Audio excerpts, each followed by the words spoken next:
And we have breaking news coming in from Maharashtra. This is related to the BMC elections and the last day of campaigning for the BMC elections. Well, it seems to be turning communal. It seems Maharashtra Minister Nitish Rane has invoked vote jihad to appeal to the voters. Remember, Nitish Rane has earlier also made some very controversial comments, and this time he has said that if we want to respond to vote jihad, the Hindu community and the nationalist people must come out and vote. Let's listen to what he said. ये वक्त यहाँ मुंबई में रह के voting करना एक हिंदू समाज के हिसाब से बहुत महत्वपूर्ण है और इसलिए इस बार की मकर संक्रांति आप यहाँ हिंदू धर्म को, सनातन धर्म को सुरक्षित रखने के लिए आप यहीं पे रह के, मुंबई में रह के, थाना में रह के वोटिंग करना चाहिए।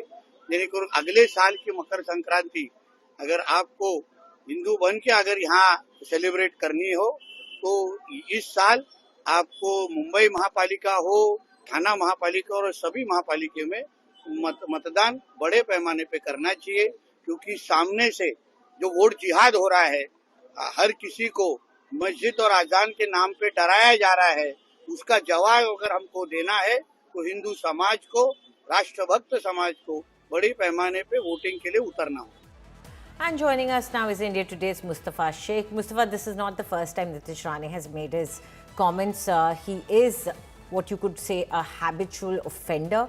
He had recently said that a vote for UBT is a vote for their Abbas in Pakistan. So, coming to his comments, this is something which is not surprising.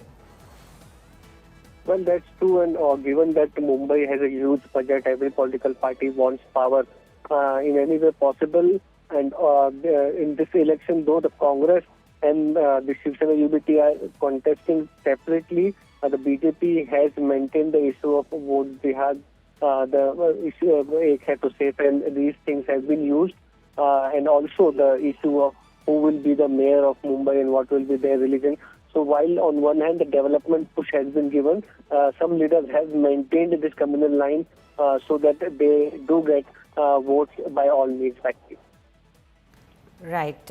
Mustafa, thank you very much for those details. So as the last day of campaigning winds up, certain objectionable comments coming in there from leaders.